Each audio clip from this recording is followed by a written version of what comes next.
Assalamualaikum warahmatullahi wabarakatuh. Salam sejahtera untuk kita semua. Perkenalkan, saya Fatur Rahman Haryadi, dosen dari Program Studi Sarjana Terapan Teknologi Veteriner, Departemen Teknologi Hayati dan Veteriner, Sekolah Vokasi Universitas Gadjah Mada, Yogyakarta. Pada kesempatan kali ini, saya akan menyampaikan terkait pernyataan diri dosen dalam unjuk kerja Tridharma Perguruan Tinggi PDID UKTPT bidang pengajaran. Salah satu mata kuliah yang saya ampu adalah alat dan instrumentasi veteriner yang memiliki bobot 2 SKS, merupakan mata kuliah wajib dan ditempuh pada semester 2 oleh mahasiswa teknologi veteriner. Untuk pengampu ada saya, Dr. Iwan Dela, Dr. Iwan Fatkanudin Aziz.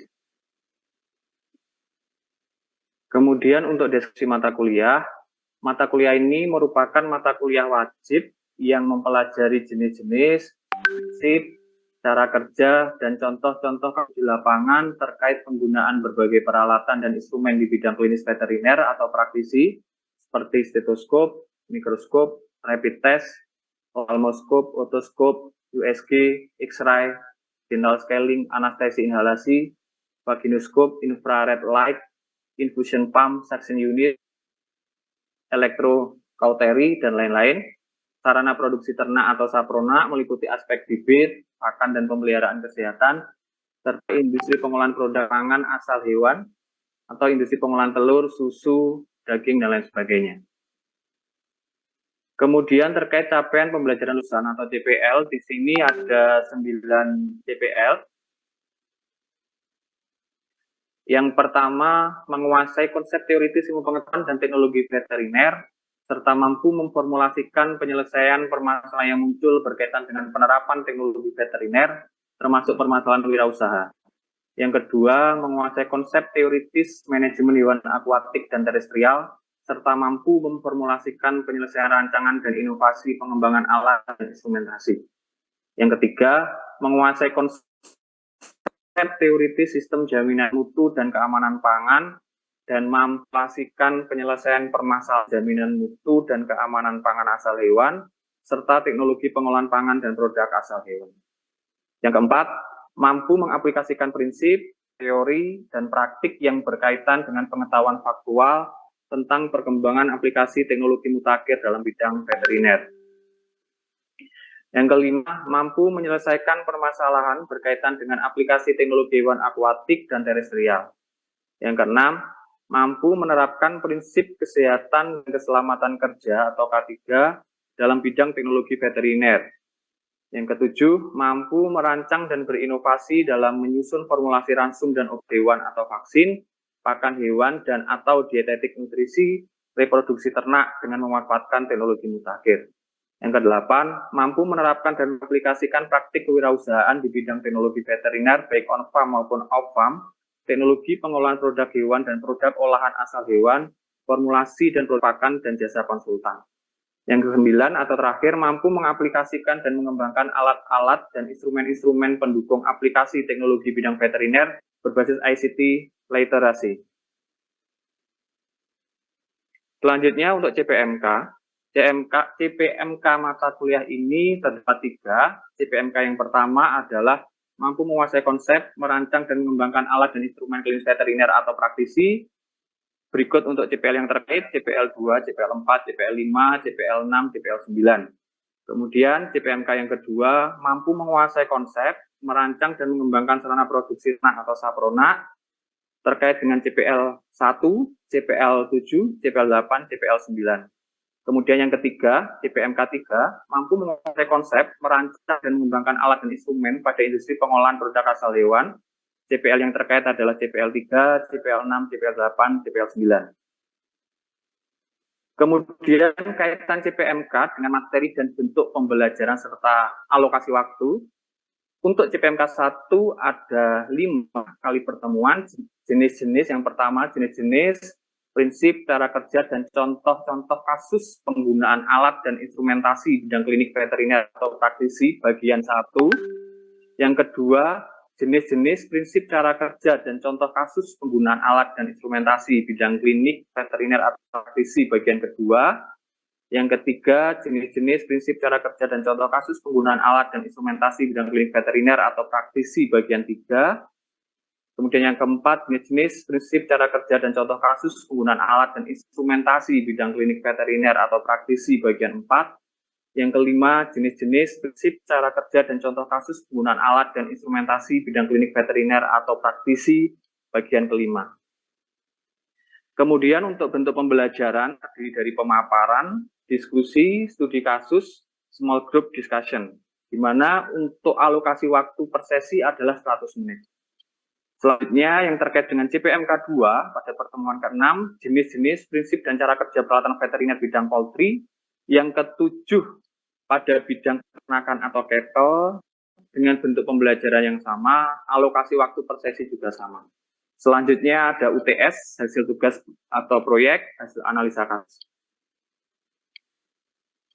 Kemudian pada pertemuan ke-8, 9 ini masih CPMK 2. Pertemuan ke-8 adalah jenis-jenis prinsip dan cara kerja peralatan veteriner bidang peternakan, dairy. Yang ke-9 adalah bidang fishery, udang perikanan, dengan bentuk pembelajaran yang sama, alokasi waktu per sesi juga sama. Kemudian pertemuan ke-10 sampai terakhir ini terkait dengan CPMK 3. Pertemuan ke-10 adalah terkait jenis-jenis prinsip dan cara kerja peralatan veteriner pada industri pengolahan pangan asal hewan, daging sapi atau feedlot. Yang ke-11 terkait daging ayam atau poultry. Yang ke-12 ikan udang, fishery. Kemudian ke-13 pengolahan pangan asal hewan, susu atau dairy. Yang terakhir adalah otomatisasi dan teknologi terkini mengikuti revolusi industri 4.0 dengan bentuk pembelajaran yang sama, kemudian alokasi waktu per sesi juga sama. Yang terakhir ada UAS, hasil tugas proyek atau hasil analisis kasus.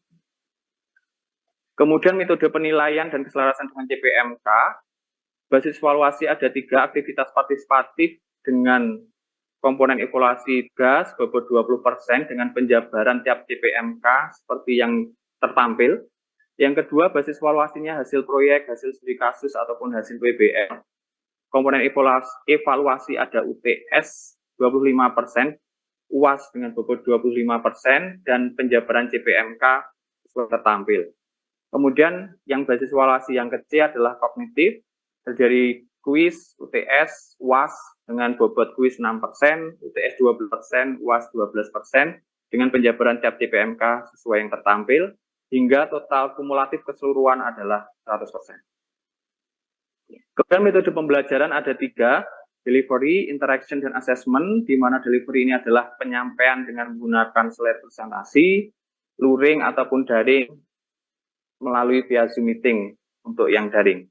Interaction bisa open mic ataupun chat untuk online atau bertanya secara langsung untuk offline. Assessment, penilaian dari tugas, UTS, UAS, ataupun kuis. Kita masuk ke materi kuliah ya. Jadi langsung pada kesempatan kali ini, alat dan instrumentasi veteriner, bidang klinik veteriner atau praktisi bagian 1. Karena nanti ada 5 bagian, mengingat cukup banyaknya alat-alat dan instrumen yang terkait di bidang klinik veteriner. Oke, pada bagian 1 ini untuk tujuan yang pertama mengetahui kata kunci fungsi alat dan instrumentasi bidang klinik veteriner atau praktisi bagian 1. Yang kedua, apa aja jenis-jenis alat dan instrumentasi bidang klinik veteriner atau praktisi. Yang ketiga, prinsip-prinsip cara kerja alat. Yang keempat, contoh-contoh. Kita mengetahui nih kasus-kasus di lapangan yang terkait penggunaan alat dan instrumen klinik veteriner. Nah, ini terkait situasi klinik nih. Seperti ini gambaran klinik, kira-kira nih dari rekan-rekan mahasiswa, adakah yang sudah pernah magang atau mungkin nantinya kalau sudah lulus dari TechVet, teknologi veteriner, pengen kerja di klinik, atau dari sekarang sudah punya passion nih, pengen menggeluti dunia klinik, kira-kira ada nggak nih dari rekan-rekan mahasiswa?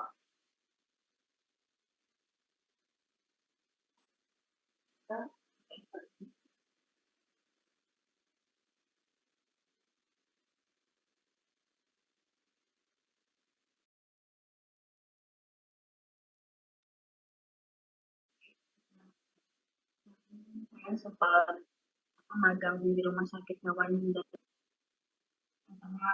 di rumah sakit hewan kan sejenis sama klinik juga dok, jadi ya mungkin saya juga berpassionnya ada di klinik juga.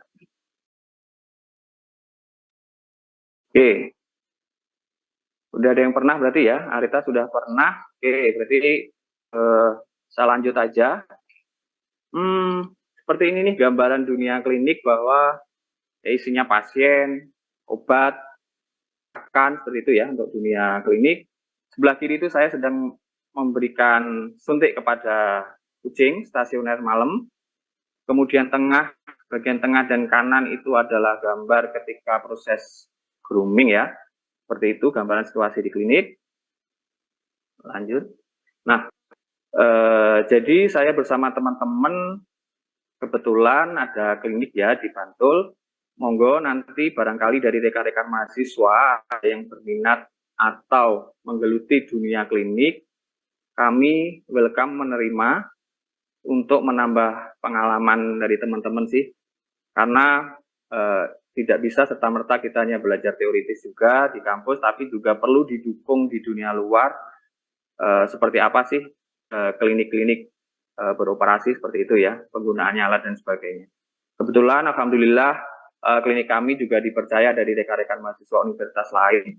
Ada magang mahasiswa dari Universitas Airlangga, kemudian magang mahasiswa Universitas Papua, dan selanjutnya mungkin bisa jadi dari universitas lain.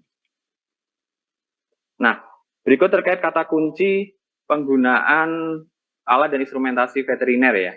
Kata kuncinya yang pertama bahwa untuk penggunaan alat dan instrumentasi veteriner yang pertama berdasar anamnesa dan gejala klinis, itu pasti. Yang kedua bahwa tiap pasien memerlukan alat dan instrumen yang sama atau berbeda. Yang ketiga, tiap pasien memerlukan satu atau lebih alat dan instrumen. Yang keempat, tiap alat dan instrumen saling melengkapi, tidak bisa berdiri sendiri. Yang terakhir, ini adalah yang paling penting bahwa alat dan instrumen membantu menegakkan diagnosa. Jadi tanpa alat dan instrumen, diagnosa kita menjadi lemah. Efeknya kalau diagnosa lemah, pengobatan tidak bisa maksimal. Seperti itu ya.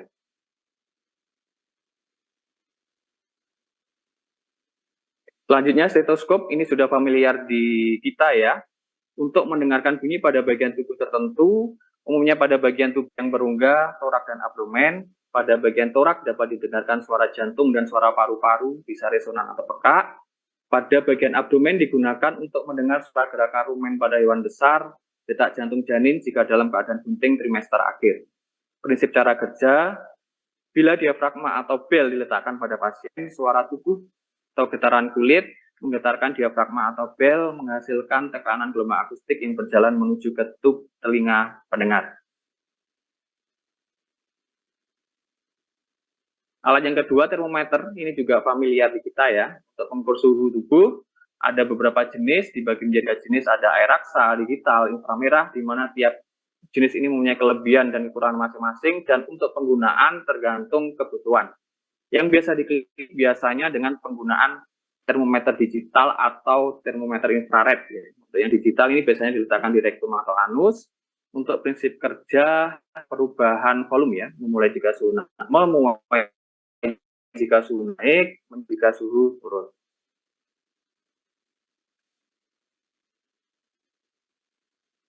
Ini untuk termometer digital, sebelah kiri termometer infrared, sebelah kanan ya. Nah, kita lanjut ke realita di kehidupan sehari-hari ya. Ini adalah contoh kasus yang sering terjadi di lapangan di dunia praktisi klinik. Nah, kira-kira nih ketika ada pasien yang datang seperti ini, kira-kira kita pakai alat dan instrumen apa ya? Ada yang tahu ini penyakit apa?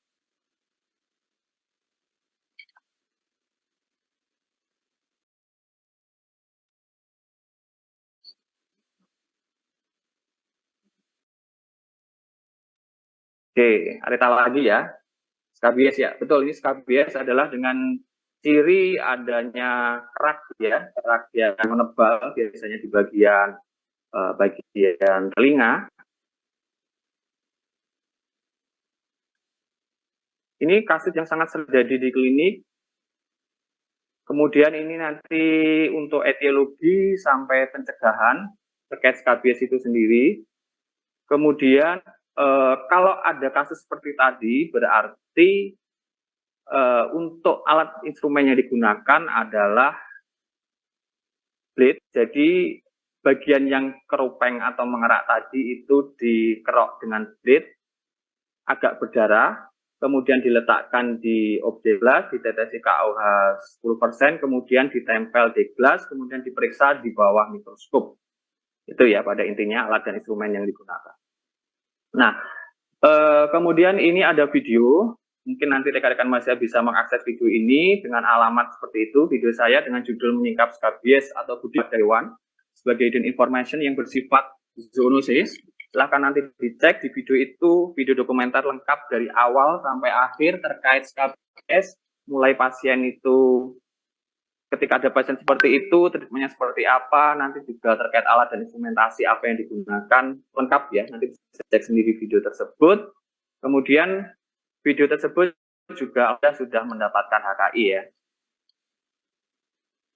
Nah, untuk ada kucing, kemudian bayi dengan kepala besar, kemudian ada emotikon organ reproduksi betina, namun dengan sedih ya. Kira-kira kenapa ini? Adakah yang tahu? Kurang. Tokso bukan dok?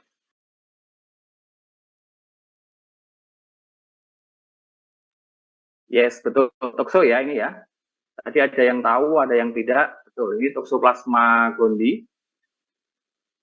Oke, saya lanjut dulu. Nah, Toxoplasma gondii itu kan bagian dari parasit juga mengalami stadium perkembangan ya. Ada takizoid, ada bradyzoid, ada oocysta, di mana kesemuanya itu mustahil bisa kita lihat tanpa bantuan adanya mikroskop. Jadi ke semua stadium ini bisa kita lihat dan kita tegakkan dengan bantuan mikroskop. Nah, selain mikroskop, untuk menguatkan diagnosa yaitu dengan penggunaan rapid test atau kit test toxoplasmosis. Nah, rapid test ini dengan prinsip yaitu adanya ikatan antigen dan antibodi. Itu ya. Jadi ini cukup simpel cara pengerjaannya. Selanjutnya, kira-kira kenapa nih ada kucing? Kalau yang ini kayaknya kurang tahu juga deh dok. Oke. Kalau dari dilihat gejala klinis kan rambut rontok nih ya, botak gitu ya. Oke, jadi ini pedikulosis pada kucing atau kutuan pada kucing. Nah, kucing ini bentuknya seperti pasir, kecil banget. Nah, kalau kita tidak menggunakan mikroskop, maka pendiagnosa pedikulosis ini juga mustahil kita lakukan. Ini velin pedikulosis, etiologi adalah kutu, Vellicola subrostrata, di mana untuk menegakkan apakah itu benar-benar pedikulosis, kita memerlukan namanya mikroskop. Selanjutnya, kita praktisi ya, kita terjun di dunia praktisi, tidak mungkin kita hanya menerima pasien hewan kecil, anjing, kucing. Pasti kita ada kalanya juga menerima pasien hewan besar, misalnya sapi, ada pula nanti kita juga dipanggil ya, house call gitu. Nah, ketika mungkin dari kalian adakah yang pernah mendengar atau mengetahui adanya sapi yang muter-muter, di mana muter-muter atau mubengnya itu sangat over sekali? Adakah yang tahu? Dek Bintang mungkin? Pernah dok. Pernah ya. Kira-kira kalau dari gambar ini sapinya sakit apa, Dek? Tahukah?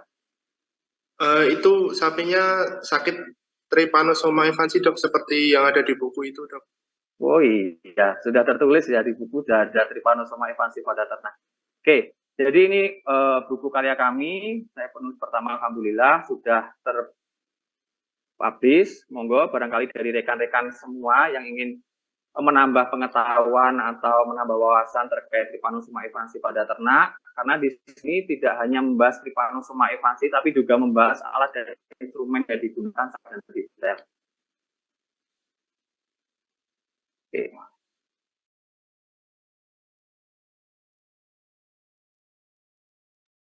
Ini untuk deteksi ya, jadi saling menguatkan mulai dari wet blood film, Trypanosoma itu sendiri, pengecatan GIMSA, MHTT, kemudian ada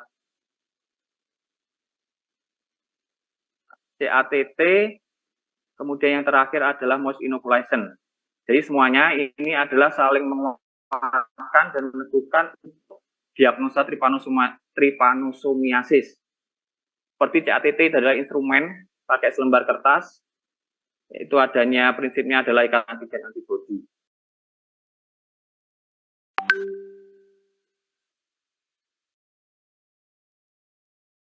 Oke, kalau seperti ini kira-kira ada gambar sapi kemudian ditemukan bulat-bulat seperti itu, kira-kira ada yang pernah tahu atau brainstorming? Oke, bintang lagi mungkin, silakan. Itu kayak telur-telur cacing bukan gitu? Atau apa ya? Saya kurang tahu, Dok. Nah, telur cacing ya. Ini perlu diluruskan bahwa ya itu jadi sapi itu yang diare, salah satu penyebabnya adalah koksidia ya, koksidiosis. Nah, koksidiosis itu bukan cacing tapi protozoa, sama-sama parasit. Bentuknya bulat-bulat itu oocysta, lebih pakainya oocysta. Itu juga bisa ditemukan bentuk seperti itu ya karena bantuan dari mikroskop untuk menegakkan itu semua. Pentingnya alat instrumentasi veteriner gitu ya. Karena bentuk koksidia itu hampir mirip dari semua jenis koksi itu hampir mirip, bulat-bulat lonjong, ada jumlah 12 dan hanya beberapa yang strain patogen. Kemudian terkait koksi ini, alhamdulillah juga sudah tim kami, riset kami sudah terbit ya di jurnal publikasi Q3 terkait koksi. Barangkali nanti dari rekan-rekan ada yang ingin mengupas atau ingin memahami lebih lanjut, bisa dicek ya di jurnal yang terkait. Oke, saya lanjutkan. Nah, di sini pentingnya mikroskop ya, untuk membantu menegakkan diagnosa, kita bisa mendiagnosa secara benar bahwa itu skabies, toxoplasmosis, pediculosis, trypanosomiasis, ataupun koksidiosis.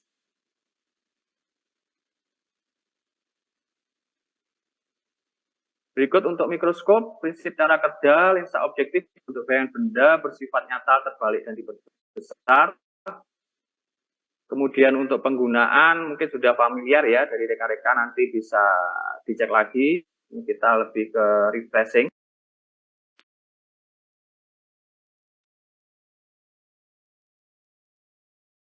Kemudian alat yang selanjutnya adalah otoskop. Ini untuk melihat bagian telinga ya, kata kuncinya adanya cahaya dan lensa.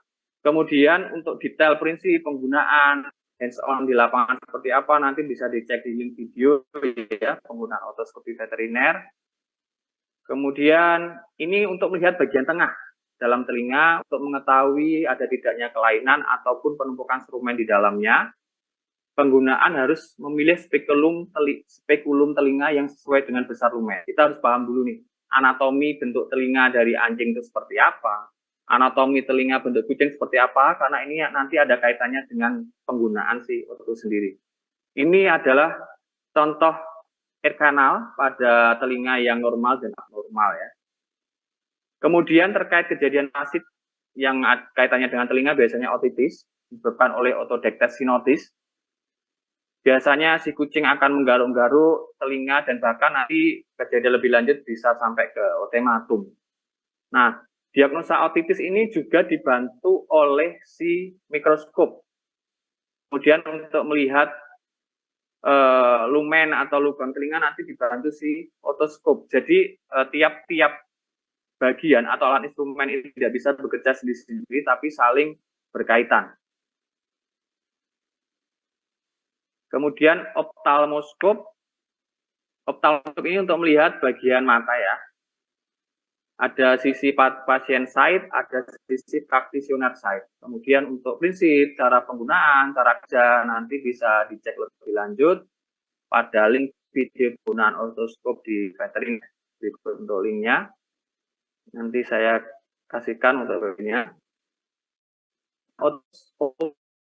Ophthalmoskop adalah alat melihat bagian mata dalam dinamakan fundus dan melewati retina, diskus optikus, makula, dan pembuluh darah retina. Penggunaannya dipegang pada bagian gagangnya dengan memproyeksikan cahaya melalui prisma dan membelokkan cahaya dengan sudut 90 derajat, memungkinkan pemeriksa melihat retina. Berikut anatomi dari mata harus dipahami, harus diketahui betul terkait anatomi mata. Berikut gambaran untuk kucing anjing ya, telah dicek dengan menggunakan ophthalmoskop, gambaran normal. Kemudian kasus parasit yang sering terjadi pada mata adalah telasiasis ya. Telasiasis ini karena cacing nematoda. Biasanya si kucing akan mensekresikan air mata dalam jumlah yang banyak.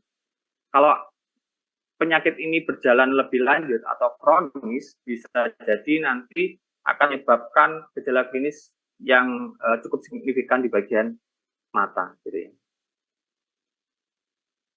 Oke, kira-kira dari beberapa hal yang saya sampaikan nih, apakah ada pertanyaan mungkin satu atau dua ya? Monggo dari rekan-rekan mahasiswa, saya persilahkan. Izin bertanya, Dok.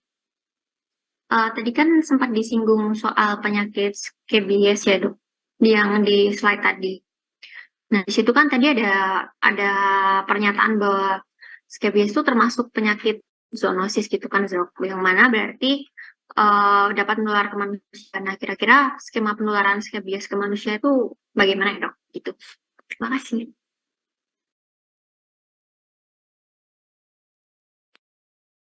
Oke, terima kasih Jova. Pertanyaannya sangat menarik ya.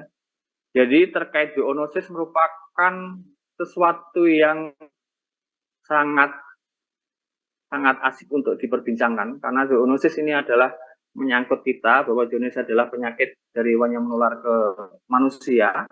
Salah satunya adalah scabies, kemudian toxoplasmosis juga bisa menular ke manusia. Maka di sini sisi penting yang harus kita ketahui kalau kita nanti terjun di dunia praktisi, klinis veteriner, bahwa bagaimana kiranya kita bisa memanajemen diri kita kalau ada pasien dengan penyakit zoonosis. Contohnya scabies ya. Kita mau tidak mau harus aseptis, menggunakan glove, habis itu ya, karena Sarcoptes scabiei itu merupakan salah satu zoonosis dan penularannya melalui kontak langsung, gitu ya. Bukan berarti kita menghindar ketika ada pasien zoonosis, tidak. Kita harus tetap melayani, namun bagaimana kita memanage diri sendiri agar kita juga aman. Mungkin seperti itu. Ada tanggap dari Dek Jov.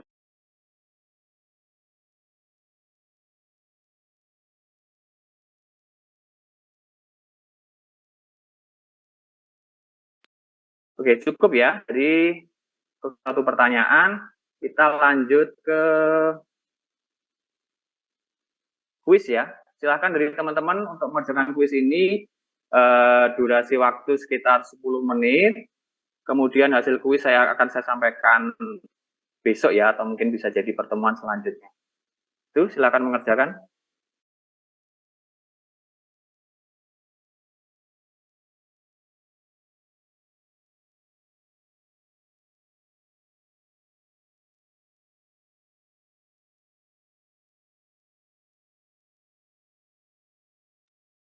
Oke, terima kasih sudah masuk semua ya untuk hasil kuisnya. Semoga nilainya bagus semua. Oke, saya kira sudah cukup untuk pertemuan pada pertama ini. Semoga apa yang saya disampaikan bisa menambah pengalaman, pengetahuan, dan wawasan dari rekan-rekan semua, bisa menjadi bekal untuk terjun ke praktisi klinis. Terima kasih atas waktu dan atensinya. Mohon maaf apabila ada kekurangan. Assalamualaikum warahmatullahi wabarakatuh. Matur nuwun.